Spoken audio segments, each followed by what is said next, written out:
लड़की को पढ़ाकर क्या फायदा, आखिर जाना उसे ससुराल ही है। जून की दोपहर का वक्त है। गरम गरम लू चल रही है। गर्मी की वजह से एक चिड़िया का बच्चा भी बाहर नजर नहीं आ रहा था।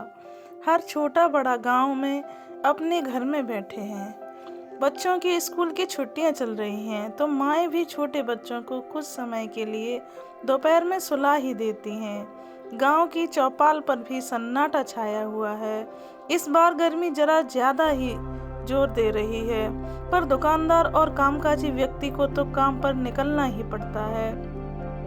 हरदेव जी अपने वर्षों पुराने नौकर माधव के साथ अपनी बड़ी सी हवेली में आजकल अकेले रह रहे हैं। कभी समय था कि यह हवेली बच्चों के शोर से गुलजार रहती थी। घर आंगन बच्चों और बड़ों की हंसी से गुलजार था। छोटे बड़े नौकर चाकर सब कुछ तो था हवेली में। हर समय हवेली में चहल पहल रहा करती थी, पर वक्त हमेशा एक सा नहीं रहता। आज उसी हवेली में मानो भूत लौट रहे हों। एक माधव ही था जो हरदेव जी से जरा बहुत बातें करता, उनके स्वास्थ्य का ध्यान रखता, उनका खाना पीना बनाता था। तभी माधव अपने सेठ जी से कहता है, सेठ जी आप भी थोड़ी देर लेट जाइए, लंबी दोपहरी है, थोड़ा तो वक्त कट ही जाएगा। पर हरदेव जी को इस समय न तो दिन को चैन था और न ही रातों को आराम था। आजकल उनके दिन बस गुजर रहे थे और रातें बस कट रही थी। उनका अकेलापन उन्हें काटने को दौड़ता था। कभी वक्त था कि उनका बहुत रुतबा था गांव में। वह इस गांव के जाने माने आदमी कहे जाते थे। वो गांव के सरपंच थे। सब उन्हें बहुत सम्मान देते थे, कुछ उनके ओहदे की वजह से तो कुछ उनकी तानाशाही से डरकर। उनका कहा कोई टाल नहीं सकता था। असल में एक समय था जब हरदेव जी के पिताजी रमेश चंद जी दूसरों के खेतों में हल चलाया करते थे। रमेश चंद जी बड़े सीधे सरल और संतोषी स्वभाव के थे, लेकिन हरदेव जी शुरू से ही बड़े महत्वाकांक्षी रहे। उन्होंने अच्छी शिक्षा हासिल की और अपनी सूझबूझ से खेती की बारीकियां सीखीं। गांव भर में उनका फर्ज से अर्श तक आने का उदाहरण दिया जाता था। यह आज उनकी मेहनत और सूझबूझ का ही नतीजा था कि गांव भर में आज उनके खुद 10-12 खेत थे। उनकी खुद की ही बनाई एक बड़ी सी हवेली थी। फिर क्या था, धीरे धीरे उनका खुद के बनाए रुतबे और हैसियत का गुमान उनके सिर पर चढ़ने लगा। वो ना अब अपने माँ बाप को कुछ समझते, ना ही बीवी बच्चों को। उनका अहंकार था कि बढ़ता ही जा रहा था। उनके अहंकार और अकड़ से अब उनकी गृहस्थी की गाड़ी भी प्रभावित होने लगी थी। उनके 2 बेटे शशि और रवि थे। शशि तो अपने दादाजी रमेश चंद जी की तरह शांत और संतोषी स्वभाव का था, पर रवि थोड़ा गर्म मिजाज का था। उसे बात बात पर अपने पिताजी की तानाशाही पसंद नहीं आती। एक दिन तो हद ही हो गई जब हरदेव जी ने कहा कि सब कुछ मेरा कमाया है, सब कुछ मेरा है और तुम सब मेरी वजह से ही खा पी रहे हो। पूरे परिवार में से यह बात किसी को भी पसंद नहीं आई। हरदेव जी की पत्नी ज्योत्सना जी ने भी हरदेव जी को बहुत समझाने की कोशिश की, पर बात थी कि बढ़ती चली गई।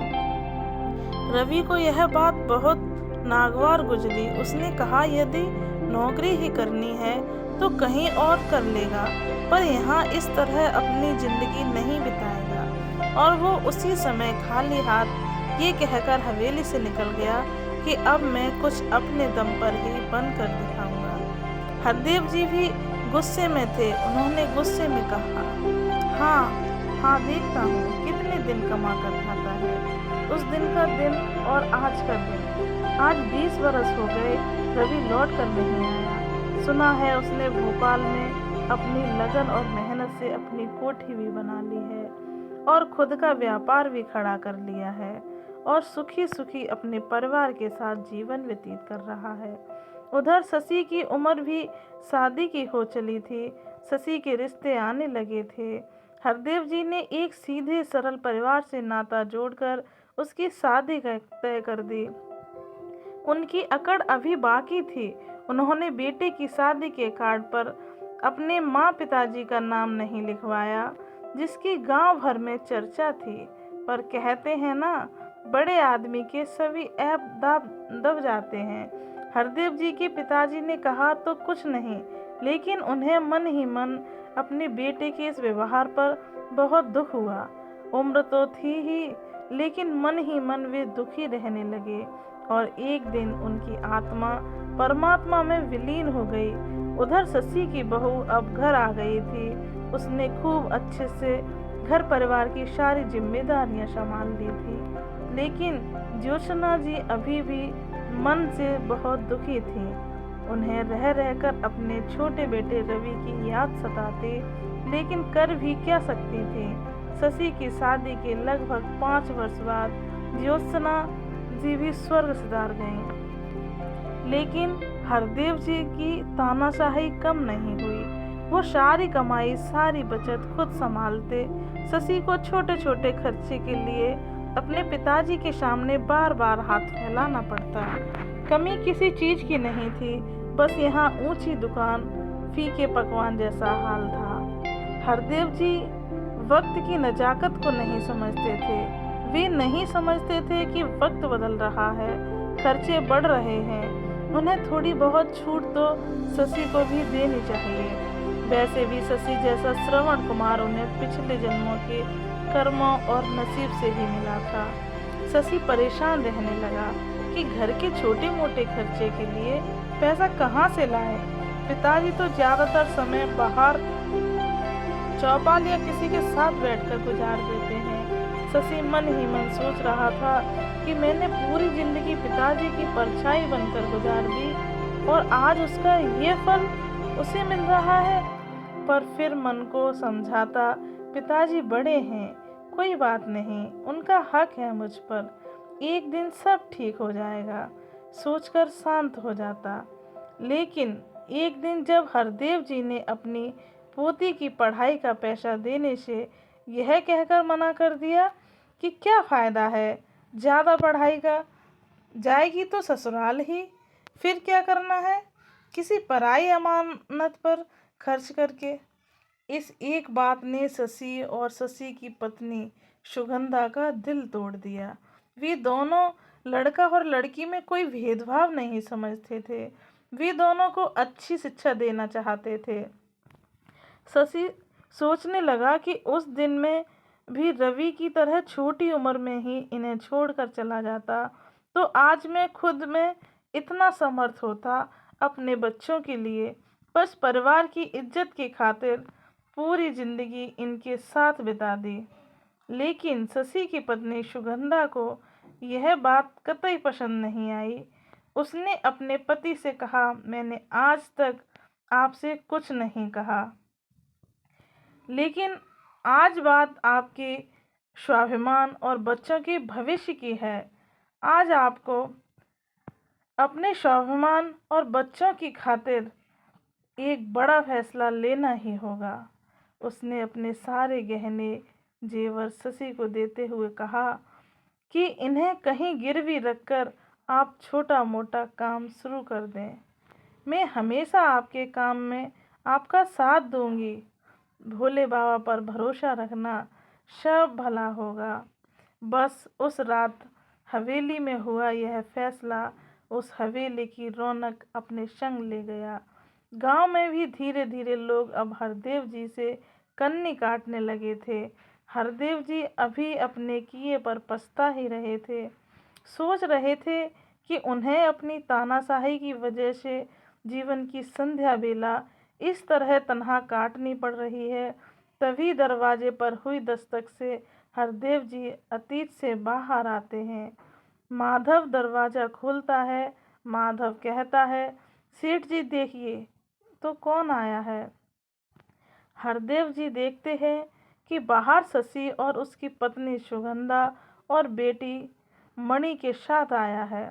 शशि और सुगंधा आगे बढ़कर हरदेव जी के पांव छू लेते हैं।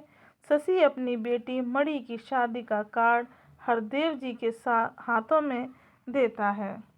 वह कहता है, पिताजी आपकी आईपीएस ऑफिसर पोती का हाथ लड़के वालों ने मुंह से मांग कर लिया है। लड़का अच्छा है, परिवार अच्छा है, बस अब आपको चलकर ये विवाह आपके आशीर्वाद के साथ करवाना है। हरदेव जी शादी का कार्ड में अपना नाम पोती श्री हरदेव अग्रवाल और स्वर्गीय ज्योत्सना अग्रवाल जी की पढ़कर रोने लगते हैं। अपने बेटे से शशि से कहते हैं, मुझे माफ़ कर देना बेटा, मैंने तेरी शादी में अपने पिताजी और माँ का नाम अपनी झूठी अकड़ में नहीं लिखवाया था। ये शायद उसका ही नतीजा है कि भरा पूरा परिवार और घर आंगन होते हुए भी आज मुझे इस तरह जीवन अकेले काटना पड़ रहा है। रवि तो शायद मुझे कभी माफ़ नहीं करेगा। मुझे आज जाकर ये समझ में आया है कि व्यक्ति के कर्म जिंदगी भर उसके साथ साथ चलते हैं। जिंदगी एक आईने की तरह है, जिस तरह के कर्म हम करते हैं वो ही आईने की तरह जिंदगी हमें दिखाती है। बेटा, मैं इस लायक नहीं कि इस कार्ड पर मेरा नाम लिखा हो। शशि कहता है, पिताजी आप माफ़ी न मांगें, आप बड़े हैं, आपका आशीर्वाद हमारे लिए बहुत मायने रखता है। मेरी रवि से भी बात हो चुकी है, रवि भी शादी में आने वाला है, उसे भी अब आपसे कोई गिला शिकवा नहीं है। बस अब आप हमारे साथ चलने के लिए तैयार हो जाइए, मैं आपको लेने आया हूँ। शशि कहता है, भला आपकी पोती का विवाह आपके आशीर्वाद के बिना कहीं हो सकता है? इतना सुनकर हरदेव जी शशि को गले लगा लेते हैं। रिश्तों के आईने पर बरसों से पड़ी धूल आज साफ हो जाती है और हवेली का सूना घर आंगन फिर से महक उठता है। इस कहानी अच्छी लगी हो तो प्लीज़ लाइक करना, अपने दोस्तों के साथ शेयर करना और कमेंट करके अपनी राय ज़रूर दें। ऐसी कहानियाँ देखने के लिए चैनल को सब्सक्राइब करें।